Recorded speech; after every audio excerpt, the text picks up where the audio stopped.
신약 성경에 보면 초대교회 성도들을 일컫는 말들이 여러 가지 기록되어 있습니다. 먼저 생각나는 게 그리스도인이라고 하는 말이겠죠. 이건 안디옥에서 처음 이렇게 불려졌습니다.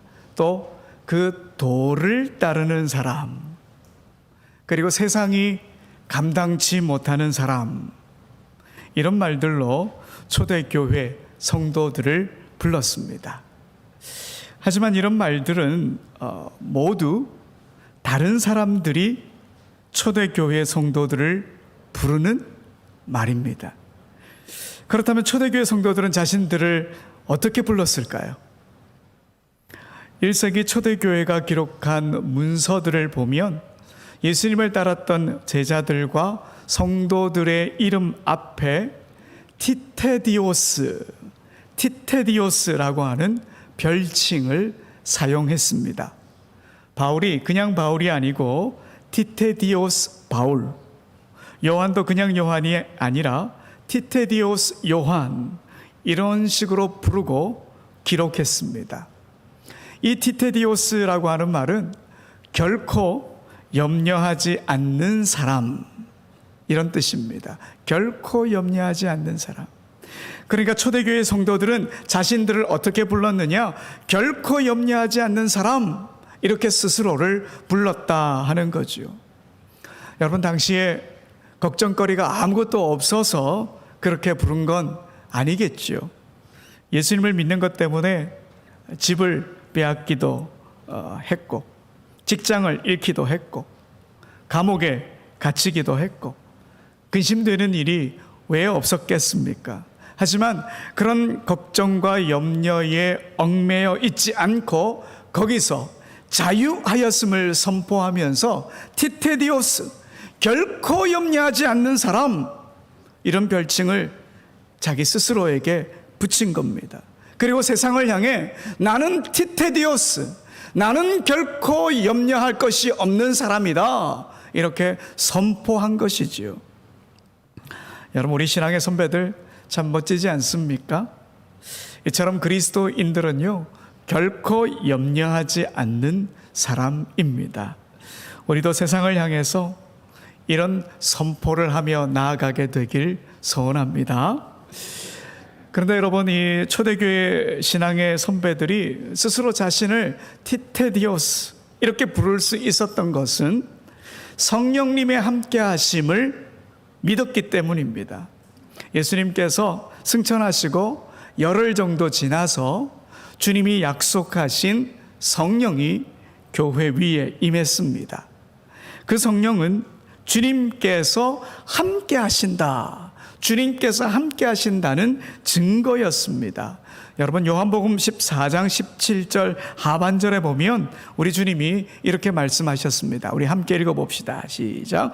그러나 너희는 그를 아나니 그는 너희와 함께 거하심이요 또 너희 속에 계시겠음이라. 아멘. 여러분, 이 구절에서 그가 누구일까요? 성령님이십니다. 이렇게 성령님은 하나님이 함께 하신다, 바로 하나님의 함께 하심의 증거입니다. 우리 속에 하나님이 계신다라고 하는 그 증거입니다.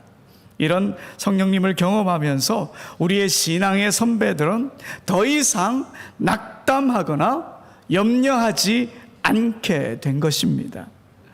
여러분, 성경 전체에 흐르는 큰 주제 중에 하나가 하나님께서 우리와 함께 하신다, 바로 이 주제입니다. 하나님이 우리와 함께 하신다. 여러분, 신학의 이 성령뿐만 아니라 창조 이후 하나님의 모든 역사하심이 바로 이런 하나님의 함께 하심의 역사, 바로 이 역사입니다. 오늘 본문에 나타난 하나님 역시 우리와 함께 하시는 하나님의 모습입니다. 우리를 사랑하셔서 우리를 결코 포기하지 않으시는, 우리를 찾아오시는 하나님이십니다. 그 하나님은 우리 신앙의 선배들이 경험했던, 그리고 오늘 우리가 경험하는 성령 하나님의 모습으로 오늘도 우리에게 찾아오시고 바로 오늘 본문에도 그런 모습으로 함께 하십니다.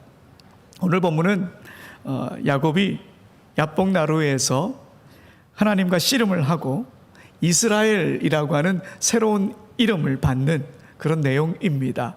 새 이름을 받았다고 하는 것은 지금까지와는 다른 방식으로 남은 인생을 살아가야 된다, 바로 이런 의미이기도 하지요.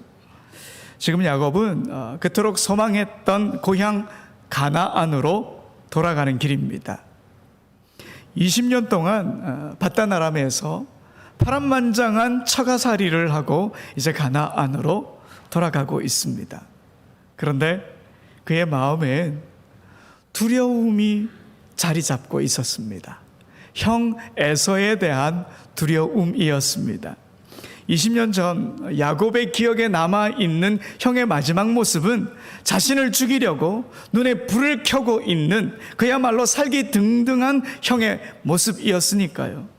창세기 32장 7절 오늘 본문 앞부분에 보면 그때의 야곱의 심정이 어땠느냐? 심히 두렵고 답답했다, 이렇게 기록하고 있습니다. 세월이 많이 지나긴 했지만 그 두려움이 사라지지 않았다 하는 것이죠. 그렇다고 이 야곱이 다시 밧단 아람으로 돌아가지도 못합니다. 외삼촌 라반의 집을 정말 어렵게 떠나왔기 때문에 그리 쉽게 돌아갈 수가 없습니다. 그리고 하나님께서 분명 야곱에게 고향으로 돌아가라 이렇게 말씀하셨으니 다시 밧단 아람으로 돌아갈 수가 없습니다. 앞에는 그를 죽이려고 복수의 칼을 갈고 있는 형 에서가 딱 기다리고 있고, 뒤에는 결코 돌아갈 수 없는 외삼촌 라반이 버티고 있습니다. 그러니 야곱은 지금 홀로 야복 강가에 남아 있습니다. 이러지도 저러지도 못하는 그 순간, 근데 그 순간에 하나님이 찾아오셨습니다. 하나님을 만났습니다. 하나님의 얼굴을 대했습니다. 여러분, 여기서 중요한 사실은요, 하나님이 야곱을 찾아오셨다. 하나님이 찾아오셨다. 바로 이 사실입니다. 여러분, 오늘 본문 24절을 한번 읽어봅시다. 시작. 야곱은 홀로 남았더니 어떤 사람이 날이 새도록 야곱과 씨름하다가, 여러분, 이 구절에서 주어가 뭘까요? 어떤 사람이 주어입니다. 어떤 사람. 지금 야복 강가에 홀로 남겨져 있는 야곱에게 어떤 사람이 다가왔고 그가 야곱에게 씨름을 걸었다, 이 말이지요. 그런데 오늘 본문 정황상 이 어떤 사람은 누구입니까? 바로 하나님이십니다. 하나님. 그러니까 하나님께서 야곱을 찾아오셨다 하는 거죠. 사실 지금 야곱의 문제는 누가 대신 풀어줄 수 있는 게 아니지 않습니까? 형과의 문제는 자신이 풀어야죠. 하지만 어떻게 풀어야 할지 제대로 모르고 있습니다. 거기다 형 에서가 400명의 부하를 거느리고 지금 온다 그러니까 더 답답하고 두려운 마음만 자꾸 쌓여가고, 그래서 다른 가족들을 먼저 보내고 지금 야복 나루터에 혼자 남아있게 된 겁니다. 여러분, 우리 인생길에서 어느 누구도 대신해 줄 수 없는 심각한 문제와 씨름해야 할 때가 있지 않습니까?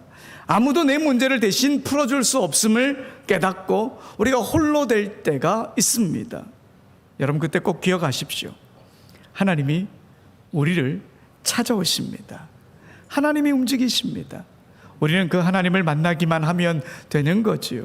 하나님 앞에 단독자로 1대1로 서면 되는 겁니다. 그런데 여러분, 그 자리에서, 하나님을 만나는 그 자리에서 우리가 고심하는 문제가 해결되기보다는 하나님과의 관계가 회복됩니다. 우리 자신의 실존을 깨닫게 됩니다. 하나님이 어떤 분이신지, 내가 누구인지 깨닫게 되고, 오직 주님의 능력과 은총으로만 내가 살 수밖에 없구나, 이걸 알게 된다 하는 겁니다. 여러분, 오늘 본문 다시 한번 24절을 보시면요, 어떤 사람, 그러니까 하나님께서 오셔서 야곱과 지금 씨름을 했다 그런데요, 그렇다면 여러분, 이 씨름이라고 하는 게 뭘까요? 흔히 우리는 이 씨름을 기도다 그렇게 생각을 합니다. 그래서 야곱이 하나님께 복을 주실 때까지 붙잡고 기도했더니 하나님께서 복을 내려주셨다, 우리가 그렇게 생각을 합니다.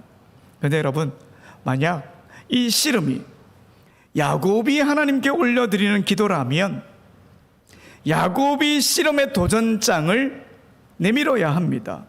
자신의 답답하고 두려운 마음을 없애고 하나님께 복을 받아야 하니까요. 그래서 하나님, 저와 한판 붙읍시다, 이래야 하지 않습니까? 그러나 방금 24절을 살펴본 대로 이 씨름을 이끌어 가시는 분은 어떤 사람? 하나님이십니다.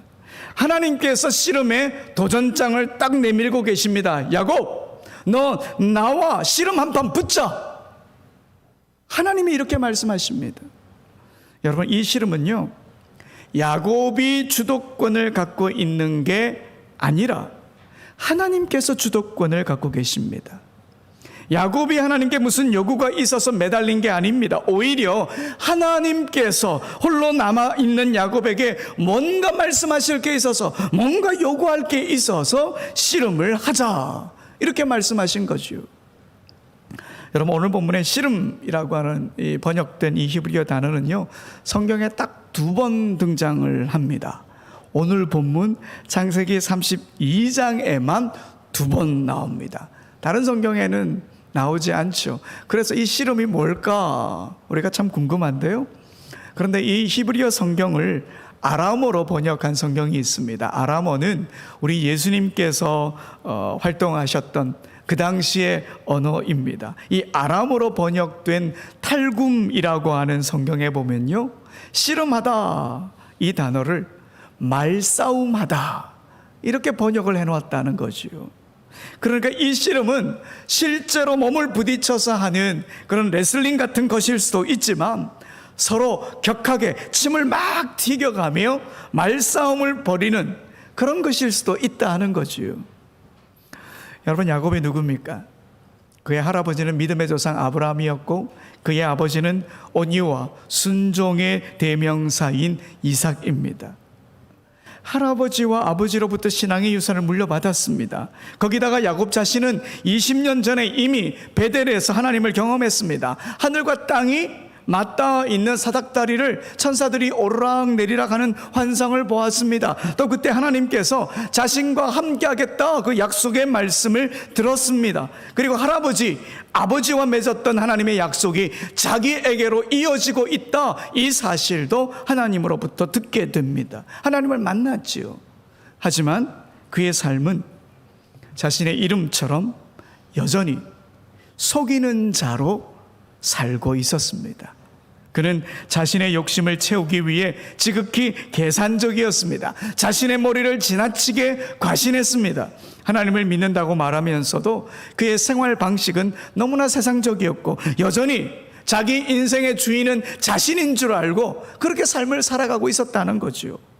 그러나 하나님은 야곱이 하나님만을 신뢰하기를 원하셨습니다. 진정한 믿음의 사람으로 변화되기를 원하셨던 거죠. 하나님은 야곱의 마음을 돌려놓으시려고 이 씨름을 걸었다 하는 겁니다.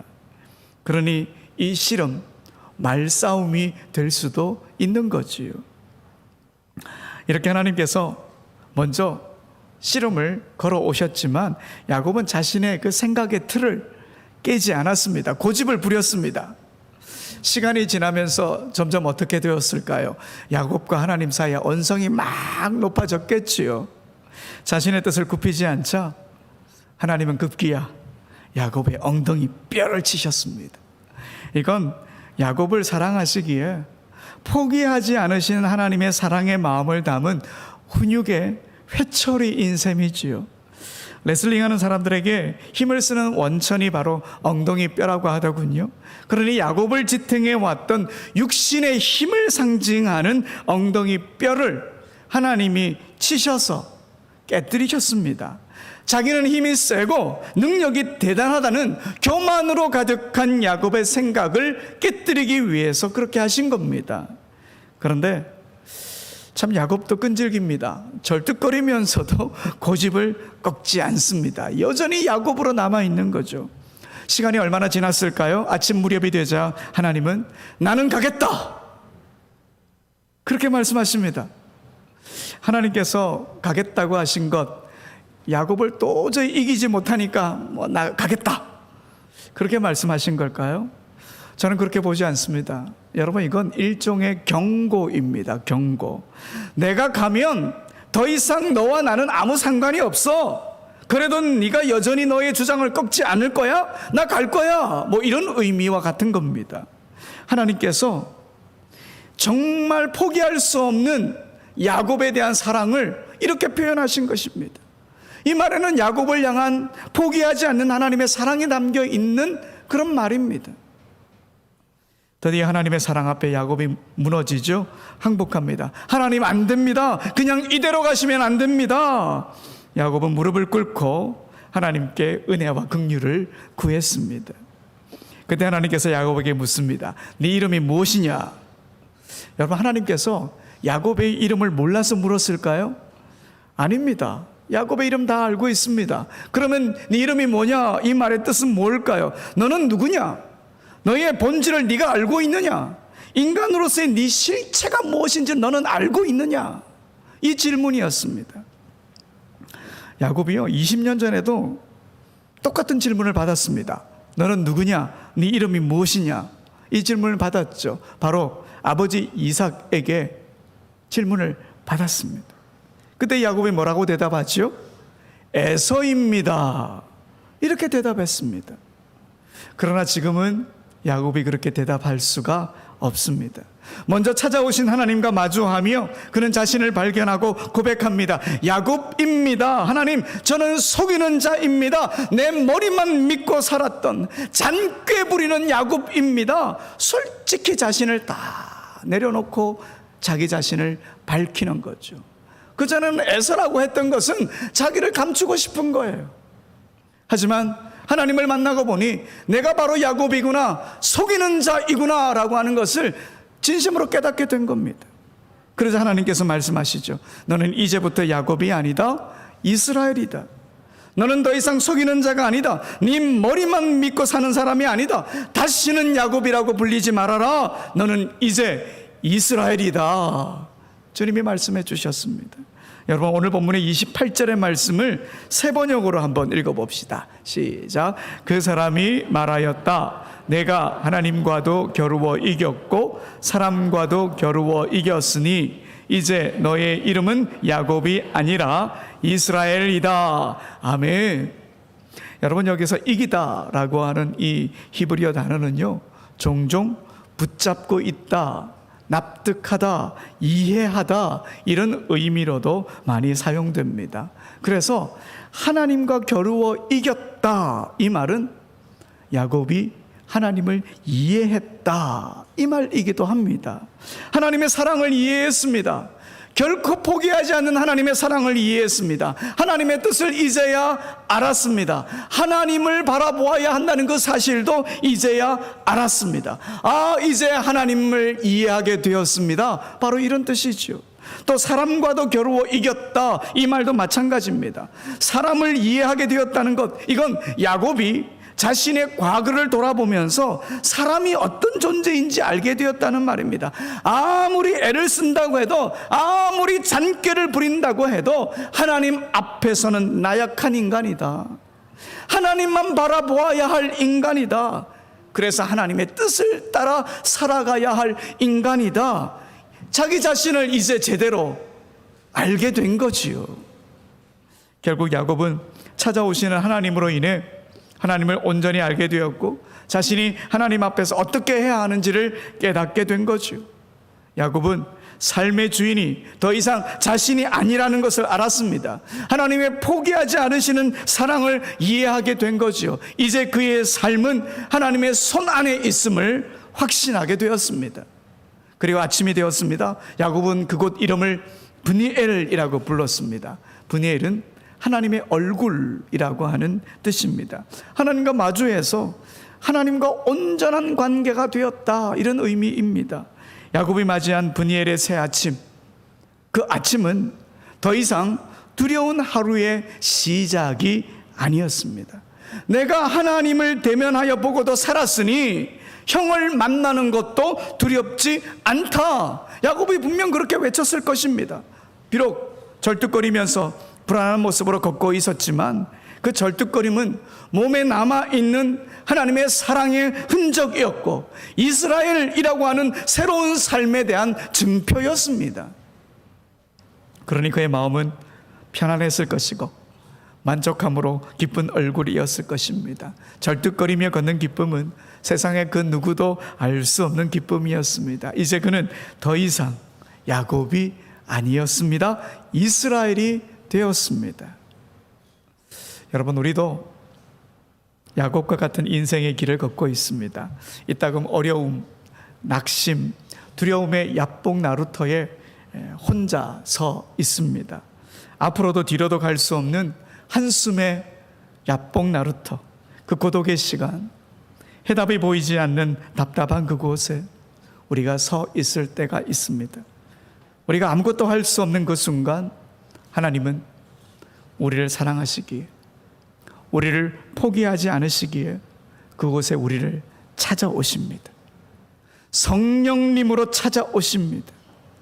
그 자리에서 우리는 하나님의 뜻을 발견하고 우리의 연약함을 내려놓고 주님의 이끄심을 믿으며 살아가게 되는 것이죠.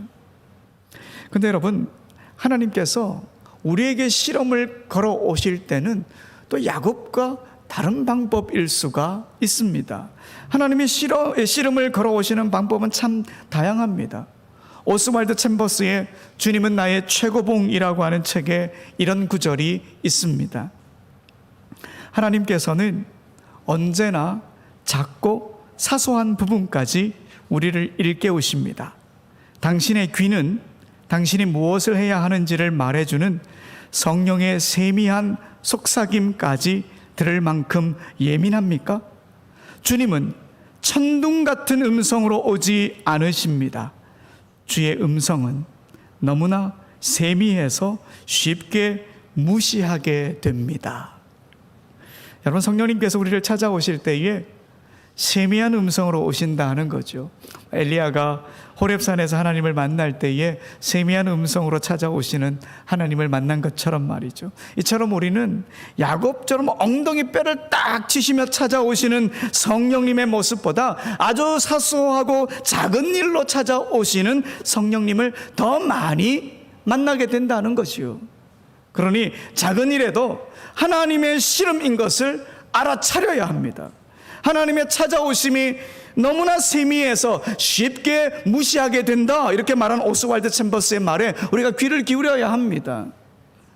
여러분, 이렇게 세미하게 찾아오시는 성령님께 우리가 민감해야 되겠죠.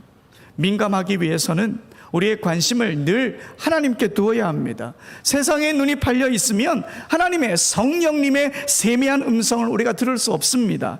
세미한 음성으로 시름을 걸어오시는 하나님을 우리가 꼭 만나야 합니다.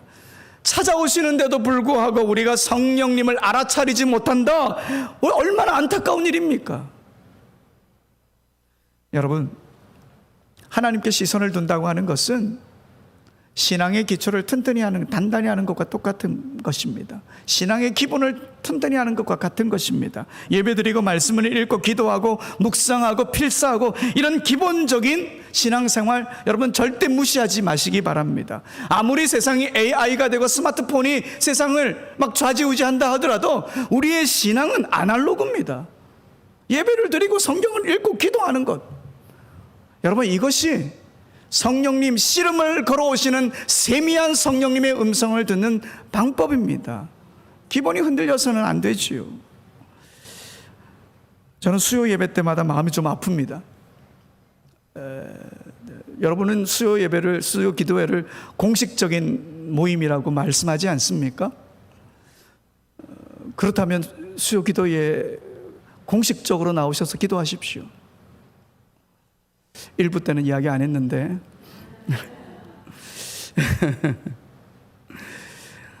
여러분, 기도해야 삽니다. 기도해야 세미한 하나님의 음성을 들을 줄 압니다. 기도하지 않는데 어떻게 하나님의 음성을 들을 수 있겠습니까? 기도해야 내 말인지 하나님의 음성인지 구별할 수 있습니다. 여러분, 성령 하나님 우리를 찾아오시면요, 내가 문제를 해결하려고 했던 것, 내 머리를 믿으려고 했던 것, 이런 걸 내려놓기를 원하십니다. 하나님의 뜻보다 내 뜻을 먼저 생각했던 것 내려놓고 하나님을 전적으로 신뢰하길 하나님은 원하십니다. 그리고 성령 하나님께서 우리에게 물으시겠죠. 네 이름이 무엇이냐? 사랑하는 여러분, 주저없이 정직하게 우리가 고백합시다. 그분의 은혜와 긍휼을 구하는 마음으로 야곱입니다. 야곱입니다. 우리가 어떻게 우리 자신을 하나님 앞에서 숨길 수가 있겠습니까? 우리의 연약한 모습 그대로 속이는 자이고 너무 쉽게 무너지는 자이고 너무 세상을 향해 한눈 팔기를 좋아하는 그런 야곱입니다. 하나님, 여러분 솔직하게 하나님 앞에 기도하십시오. 그렇게 대답하십시오. 그때 하나님, 우리를 만나주시는 하나님께서 우리를 야곱이 아니라 이스라엘로 만드실 줄 믿습니다. 하나님을 만나야 우리가 이스라엘이 되는 거예요. 여러분, 하나님의 사랑이 우리를 이스라엘을 만드는데요, 이 사실을 믿는다면 우리는 우리 자신을 향해 말할 수 있습니다. 나는 티테디오스다. 나는 결코 염려하지 않는 사람이다. 우리가 그렇게 세상을 향해, 내 자신을 향해 선포할 수 있는 것입니다. 우리를 포기하지 않으시는 성령 하나님 사랑이 우리를 더 견고한 하나님의 사람으로 다듬어 가시리라 믿습니다. 여러분, 이 믿음으로 이번 한 주도 힘을 내어 살아가는 우리 모두가 되길 간절히 소원합니다. 우리 다 같이 일어나셔서 오늘 이곳에 계신 성령님 부르시면